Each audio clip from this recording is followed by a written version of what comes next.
the texture of your hair?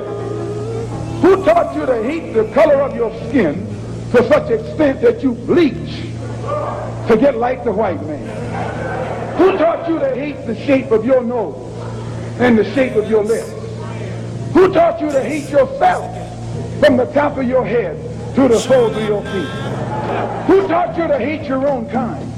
Who taught you to hate the race that you belong to?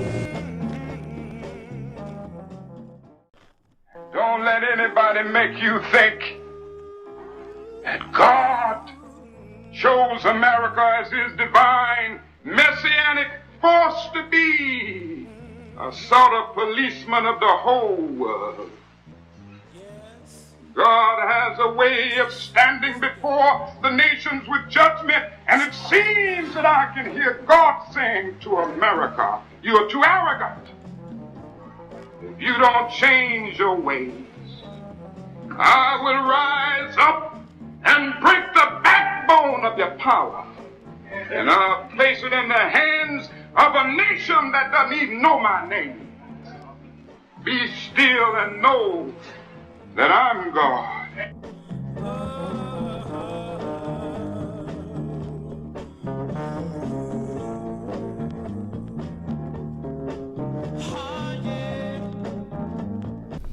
Welcome again to Street Talk. My name is Ahmad Shakaraki, and on Street Talk we deal with political, social, and economics here in Michigan, the U.S., and abroad. Now, joining me tonight, Charles Thomas, Dennis Burnside, Paget Maynard. we got a lot to cover here, and one of the things that I guess for the last couple of weeks we've been talking about is that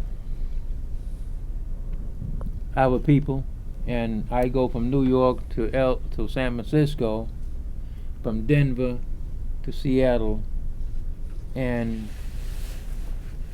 most of our black people are using the word nigger. Now, mind you, when our people are being raped, our women are being raped, killed, maimed, all these other things during slavery, the man was calling them niggers. And somehow, some young person I was talking to a couple of months ago, he's gonna tell me, well, it don't mean if this is the word that they said, hey, no matter what, this is a nigger, and you can go any place out of this country, any place, if the person knows anything and see you, he gonna say nigger. So, I mean, how do we get back to the white man now? He don't have to use it. We using it for we'll use it, and it's just really ridiculous. All the things they can call each other. Some stupid fool got up there and made a video. Oh, it's okay at all. It means What do you think about that? Well, I think in regards to what you're speaking about, like in the rap music and in comedy, they getting paid. Yeah. And money talks. They don't see the harm in it as long as the checks keep coming. But with this newer generation, to me, they far removed from the effects and the psychological effects of what the word really defines. Yeah. What somebody said it defines. Yeah. To me, it's a symptom of what we went through, and we are so still into that pain or the aftermath of what it really represents. But the new generation, the millennium children, because we didn't pass it down, the effects of the word N-word means. Well, they're taking it lightly. Well, some years ago, some rap group come out, I think for NWA or something like that, and then all of a sudden, oh, it's okay. And it's like we're just so blind and so dumb, some of us. Well, it's complex, man. You have to look at linguistics to understand that word. And the word that we use here in North America that most black folks find to be a disparaging word actually has African roots. And if you look at the African roots, it means king, it means anointed, it means monarchy. To be a negus is to be of royal bearing. It's to be of high esteem.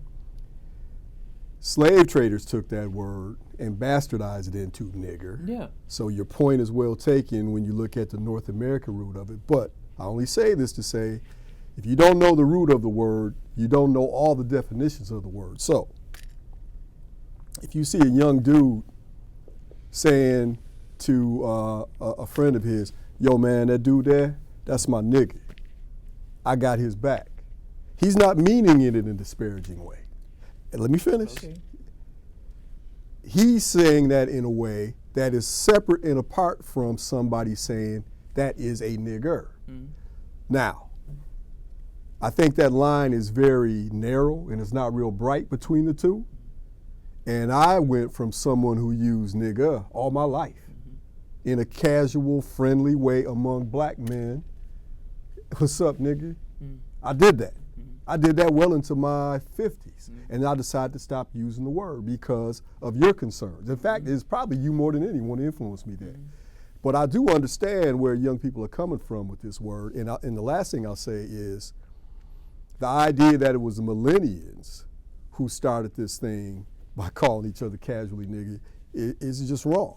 Because I remember as an elementary school student in the 60s, hearing older black boys call each other, what's up, nigga? Where you going, nigga? So this isn't new. And I'm sure if my father was still around and I asked him what did you guys call each other when you were in the service or in school out having a beer, I'm sure that word was used. So I think what we need to do is give people an understanding of the entire circumference of that word and encourage people to drop that word because of the overall disparaging definition of it. But on the other hand, I just don't get uptight and upset when I hear young people use it because I understand where they're coming from. Right, you understand, but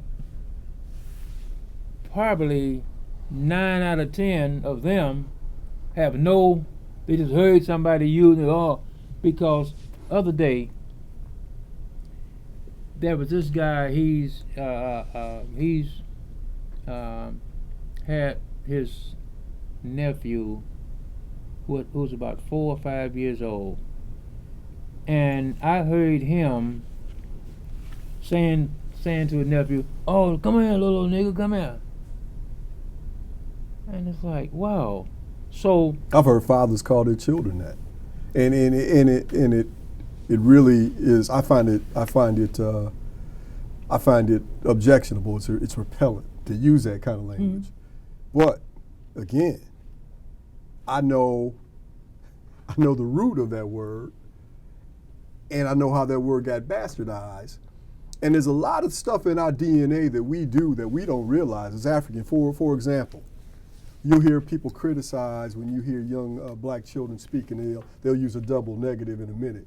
I ain't got no. yeah, Can't nobody. yeah, But if you look at most Western African languages, double negatives are the proper grammatical structure of sentences. yep.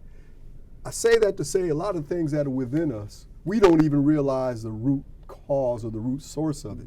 So because we don't speak the king's English in the way that the king did, or even the way that most of his vassals now speak it, does not mean that that's necessarily something that's dysfunctional. I think it reflects something that's more ingrained, deep within us. And someone who could say to someone else, man, that's my nigga. he may be reaching back somewhere deep within his essence where that's my royalty, that's my man, that's my example of what a human being should be, the ultimate. So the connotation may be the same in his head, but the definition has changed over time. Yeah, I appreciate that, but I don't think that that's smart. No. It's not smart. The If you drop a cat off a building and it lands on his feet, what do you call that? Call it instinct, right? Yeah. Okay. That's what I'm saying here. If you instinctively use double negatives because it's ingrained in you through your African millennia, centuries of tens of thousands of years of civilization, that your ancestors spoke that way, it's not going to be washed away by 400 years of being in a strange land. I'm sorry, it's just not. And the same thing with this word. It's not necessarily ignorance. I think it's more ingrained. And I think it's something that we may find objectionable, and we can say that to young people. Don't get me wrong. I would have no problem with you correcting a young man or woman. At least think about why you use it. But I just don't want us to just automatically think they're ignorant and they're using obscene language and they don't know any better. Question There for might be you. something more to it than I respect that. Question for you.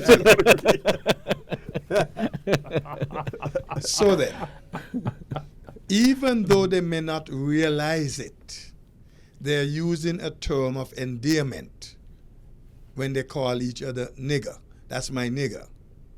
Is that what you're saying, Dennis? That's exactly what I'm saying. That's exactly what I'm saying. I mean, there's a lot of ways that if you want to use a disparaging word against an individual, there's a whole lot of ways to do it. I know a lot of them, but I think if I started saying them, you had to beep out half the conversation. Right. I mean, we all know. Yeah. There's a way to do it if you want to do it. I seen the guy And that's say, not what the intention I is. seen the guy say, "Hey, black." Oh, yeah. Yeah. Well, like, I still do that. I see another brother say, "What's up, black man?" Yep. What's happening, black? Yeah. In fact, I prefer that to the N-word, but again, I'm not going to stand up on my high horse and say that's bad because that's what the white man did. It's not the same connotation. Well, but see, the thing is that, again, 9 out of 10 young people know nothing about the history and all of that. They just heard some, and that's what they going on. They don't know anything about the history of the word. Hang on a second, Ahmad. I get you. I hear you. I understand you. Okay. Dennis, I'm coming back to you. I want you to do me a favor. All right, man. I want you to go over that piece you said a while ago, the root of that word, what it means, and all of that. And this is education for those who are listening. Oh, I thought you was going to ask me for some money. I got changed for $5. I love you. Yeah. Negus. It was used in what we now call Ethiopia. It was used in what we now call Somalia. Yep. I'm talking Kush, Ta-Nehisi, which became Nubia. I'm talking Kemet, which became Egypt. That was a word that was often used to describe someone of regal bearing, someone of royalty, someone of eminence, someone who had achieved a lot in his life. That was a word that was given to someone of high esteem. And it was bastardized by European slave traders who heard it enough that they started calling all of us niggers. And that's where the word came from. And then you also have the Spaniards identifying black people as Negro because that's Spanish for black. I mean, you could go into bullfighting. Why all the bulls in bullfighting black? Because when they kicked the Moors out, one of the things they implemented was bullfighting because that's their ceremonial way of saying this is what we did to those black people. So all I'm saying is, if you want to get to the root of a problem, get to the root of the word. And if the root of the word is ambivalent, if the root of the word is a little bit, let's just say that the synonym for nigger is not nigger. They're not the same word. Right. They're That's just not. nigger is a European. Yeah. So I think we can bring young people along to the point that they're hesitant to use that word. But before we do, we need to explain why. Yeah. I like Nubian. Okay, then, for our young people watching this program, I want you to do something for me now. I got Dennis to do something for me. Now I want you to do something for me and for yourself. Pay some special attention to what was said. Write it down if you have to. Record it so you could have it.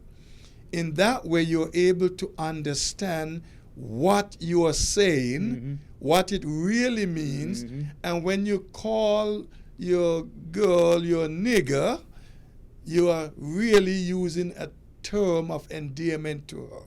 You didn't know it, she didn't know it, the rest of us didn't, so we look down on it. Now you have a better understanding, and you can use it wisely, judiciously. If you use it at all. Yeah. If you use it at all. Yeah. At least know why you use it. Yeah. Yes. And what it means. Yeah. Yeah. And see, the thing is that most people don't know that, okay? And like we said earlier, I mean, you could be wherever, Right. and the people see a brown person out there, first thing comes to their mind, oh, look at that nigga, Of course. you know? Of course. And that goes back to the European thing that Dennis was referring to. It's a guy, you know, he comes to the wild. We've been, the big white guy that dress over in there where we dress at, got the 5 boys. Oh, Coleman? Yeah. He was talking, this was last year before last, he was talking about his people from Hungary. Yeah. Yeah. And he was saying that the first thing they say is nigger. They see the brown person, they say nigger. So, Well. So Racism was worldwide. yeah, well, And the idea that it's a United States phenomena is just naive. If, again, you go back, you have to always look at history. Before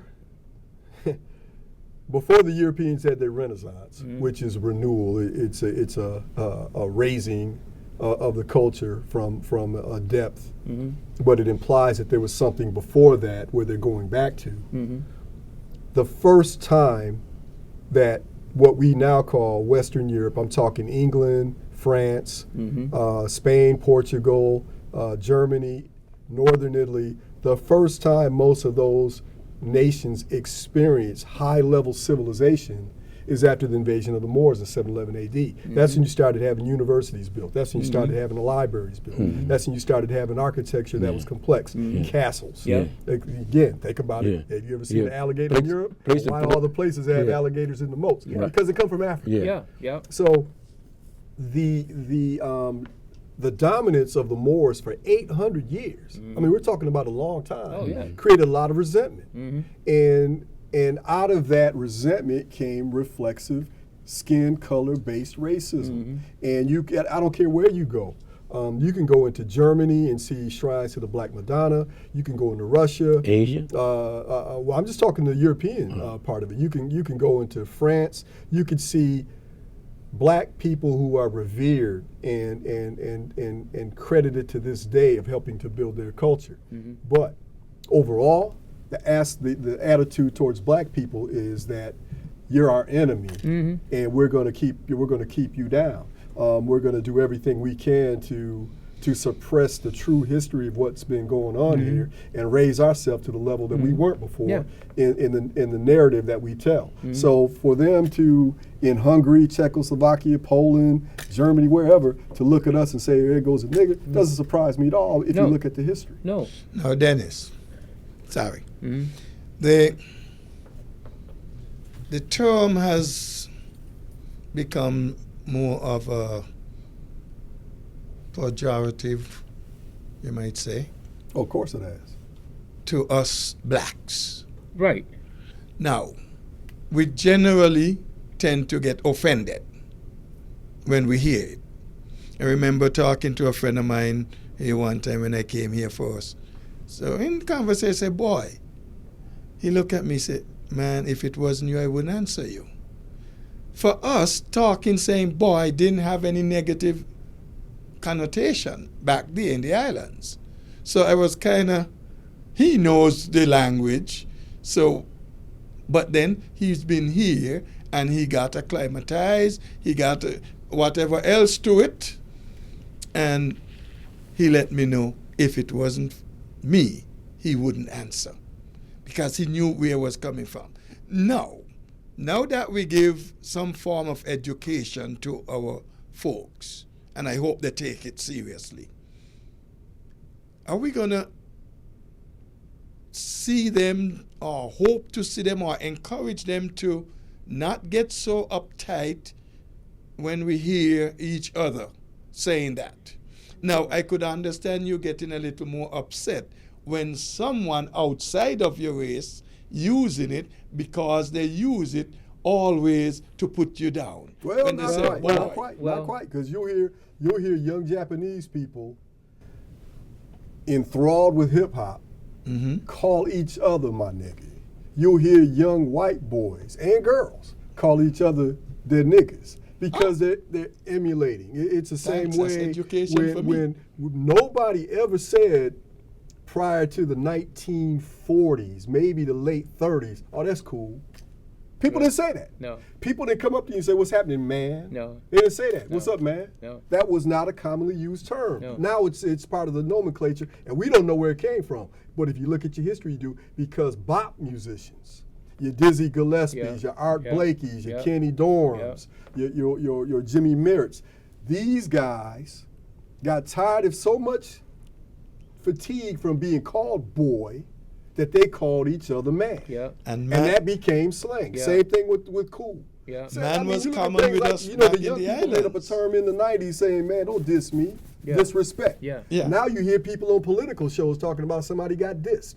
All I'm saying is a lot of the language, the nomenclature, the slang, the terminology that's out here in pop culture, it comes from the black experience, and it grows out of that into something that becomes part of the overall culture. But that one word, nigga, is never going to be accepted in the ears of a black man or woman coming from a white man. It's just because the history of it. But again, they're not synonymous.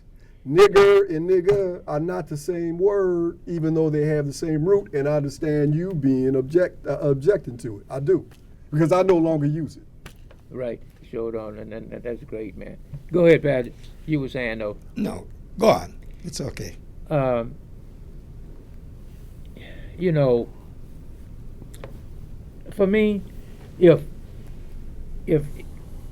almost every person I would talk to, black person, was using that word, and I would talk to him, and he could come and explain it, like Dennis just explained it.